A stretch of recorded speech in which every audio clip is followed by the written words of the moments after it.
Well, that's a wrap on Season 1 of Servant. And oh, what a ride it's been. While Episode 9 answered one of our biggest questions, Episode 10 introduces plenty of new ones. There's a lot to process, so let's discuss what we learned and see if we can piece together what's going on and what to expect going forward. The episode opens with Sean finally making use of Jericho's stored placenta. He discreetly integrates it into an elaborate croquembouche. Watching Sean cook is fascinating, but I can't stop thinking about how many dishes the guy has to deal with when he's done. Anyway, there's a very important line in this scene. As one life comes into being, another ends. Keep this in mind because we're going to examine it again later. Leanne does some last-minute prep for the post-baptism party held at the Turner house, and soon the Turners arrive with guests in tow. This baptism stood as Jericho's first big, openly public appearance. At this point, Sean still doesn't really understand what's going on with Jericho. He's well aware of the chance that this child could be someone else's. This episode plays on this fear as it goes, but early on, Sean and Julian are just relieved that the baptism didn't raise any questions. In the living room, Dorothy tells the story of Jericho's birth to some guests who appear quite happy to listen and swoon over it. A story like this is meant to highlight the beautiful moment between a mother and a newborn child. With Dorothy, though, we can't help but feel the story is used to illustrate that her choice of birthing method is superior to more traditional methods. It's a way to make her look good. Unlike the smitten guests, Isabel sees right through this and looks annoyed. Dorothy's gaze is drawn to a little girl with a doll, who at first we assume to be with someone at the party. Soon after, an Amber Alert sounds on many phones. A short while later, a video from the baptism is turned on the TV. Julian has an unsubtle freak-out moment when he spots Uncle George and Aunt May standing in the background. I wonder if the guests found his freak-out to be weird. Anyway, Leanne sees them as well, and we see the fear in her eyes. Soon we arrive at an important moment. Dorothy finds the little girl alone on the stairs with her doll. The girl says the doll isn't a doll, but rather that she's Pamela, reflecting the playful imagination of children. She allows Dorothy to hold the doll, which triggers a repressed memory in Dorothy's mind. She recalls herself in the same place on the stairs, holding the reborn doll of Jericho. She lets go of the girl's doll, which falls down the stairs. This moment is huge. It's a turning point for Dorothy, who's finally waking up to the reality of all that's been going on. Out front, Julian waits, knife in hand, for the arrival of Uncle George. He recruits good old Roscoe to keep an eye on the neighborhood, even implying that he should run down Uncle George with his car if necessary. Just to touch on this quickly, Toby brings out the croquembouche, and the guests begin eating it, unaware that they're eating placenta. I'd love to know what Isabel would have said if she had known. Damn, she even went back for seconds. Next, there are two major moments. One, Leanne can't find Jericho, and soon finds him in the nursery being held by Aunt May. Two, Uncle George approaches Sean downstairs, and the two have a big conversation in the cellar. These scenes jump back and forth, spanning about 8 minutes of the episode. For the sake of this video, let's discuss each one at a time. We'll start with Aunt May. Off-screen, Leanne tells Aunt May what happened to Jericho. Aunt May is upset by Leanne's decision, telling her that God had a plan for Dorothy, that he wanted her to suffer. She says, "But you thought you knew better." She goes on to say, "We help the righteous, prayers that should be answered." Leanne doesn't fully agree with this, though, saying, "Why? Who says that they don't deserve a second chance? And if I can do this for them, then I can decide." Eventually, Dorothy enters the nursery and is caught off guard by the strange woman. We see that Dorothy appears to recognize her, but is struggling to remember how, the first hint in a major revelation to come. When Dorothy leaves the room, Aunt May tells Leanne to come home, both of you. At first, I didn't understand why she suggested Jericho to go as well, but then remembered that she believes Dorothy will eventually hurt Jericho again. She says that when Dorothy wakes in the morning, Jericho will be gone. No more dolls, no more pretending. Now let's move on to Sean and Uncle George. Things begin with Sean offering up the $86,000 that he and Julian have been saving. Despite that Uncle George is tempted by this huge sum of money, he ultimately refuses it. We learn more backstory surrounding Leanne's childhood. Uncle George says that after the fire, it was easier to let everyone believe they'd lost Leanne too. He says that he and his wife brought her home with them to Pennsylvania, where they raised her as God instructed. This explains the gravestone, and as of now, eliminates the idea of Leanne taking the identity of a dead child. Of course, there are still questions surrounding the circumstances of the fire. Uncle George says, "Your wife won't remember meeting her, but Leanne never stopped talking about that day. Thought Dorothy was so pretty." Based on what we learned previously, we can conclude that this is in reference to the beauty pageant where Leanne was briefly interviewed by Dorothy. Also, now that we know Leanne was raised in Pennsylvania, it makes more sense that she'd see Dorothy on the news. Uncle George refers to Dorothy's news segments as tucking Leanne in at night.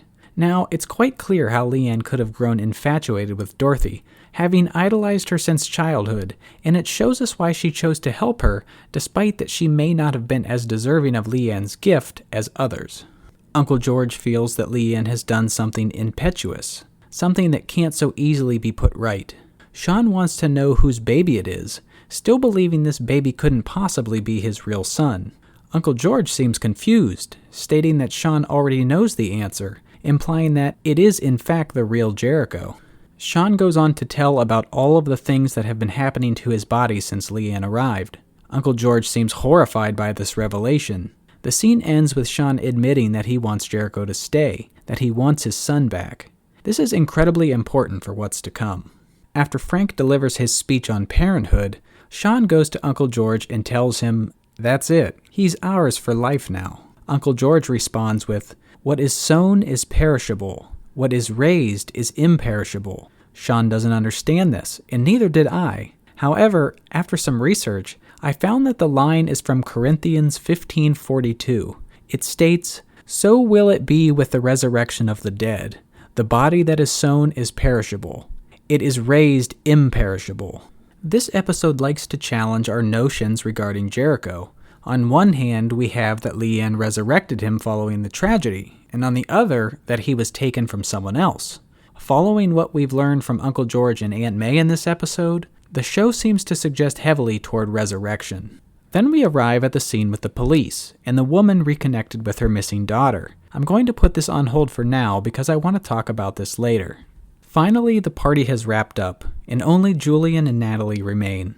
Before leaving, Julian tells Sean that he's having Roscoe sit on guard tonight, even though he doesn't think anything will happen. Leanne is in her room, emotional after another rousing round of self-flagellation.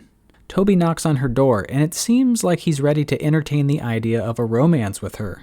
This was hinted at very early in the episode when he tells Leanne that she looks nice.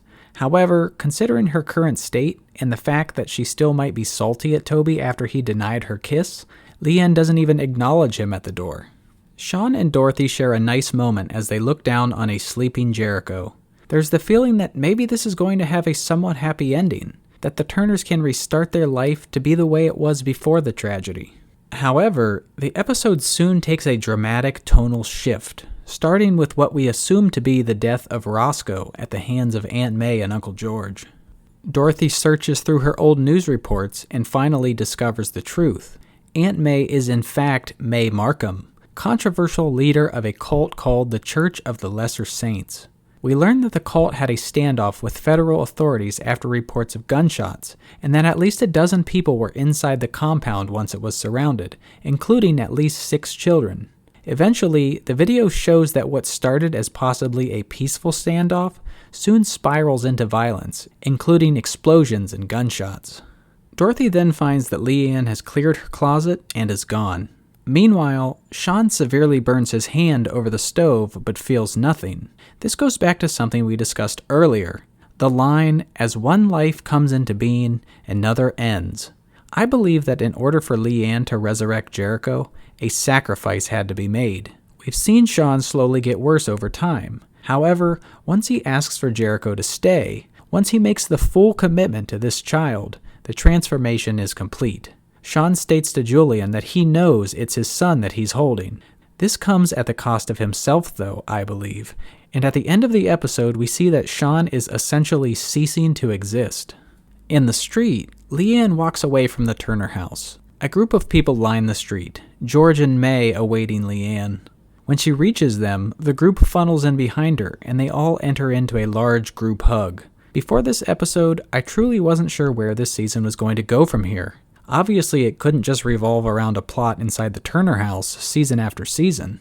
This new cult angle has opened up a whole new avenue of ideas for the coming season. We now have so many new questions. What exactly is the driving motivation behind this cult? Was Leanne taken from her family? Were her parents killed on purpose? What's Leanne's status in this cult? Was she chosen because she has a divine gift? The season concludes with Dorothy finding that Jericho is gone, and the doll is all that remains. However, she snapped out of her false reality, letting the doll drop into the crib. Dorothy experiences a brief flashback when she first walks into the nursery, seeing someone in a hazmat suit holding what we assume to be the deceased Jericho. Who this person is remains to be seen, as we really can't tell from the short glimpse we got. It could be someone in the Turner's circle of trust, who helped deal with the aftermath of the tragedy. After all, we are still waiting on answers about Jericho's burial. So that's it, an exciting finale to a great first season. However, while this episode had a lot to love, there were a couple things that I didn't like as much. My main criticism is about the police scene. I understand that having the police show up built some tension around Jericho's true identity. They wanted us to feel like there was a chance that the baby was in fact the missing child from the Amber Alert. However, we soon learned the missing child was the little girl with a doll. I don't know. I just felt like the whole police scene was a quick ploy to build tension somehow, and didn't really add too much to the story. Honestly, if the little girl was with her family at the party instead of following the Turners home from church, you would have ended up with the same result. My last minor criticism is in regards to Julian and Uncle George. They had this whole build-up about Julian waiting eagerly for him to arrive, literally with a knife hidden up his sleeve, and then telling Roscoe to run him down with his car if necessary. Then they don't capitalize on this build-up at all. It's just like, oh, okay, I guess Uncle George and Sean are buddies now. Nothing to worry about here. Despite these minor things, the episode was nearly unsettling from start to finish, never revealing where it was ultimately going to end up. I really enjoyed the fun ride. I'll give this episode an A-. I truly can't thank you all enough for watching these videos throughout this first season.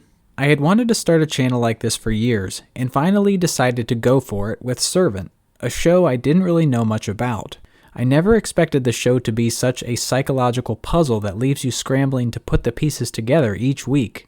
I'm very excited for Season 2 and continuing this journey with you all. In the nearly year gap we'll have between the seasons, we're planning to make new videos every week covering a variety of movies and shows, new and old.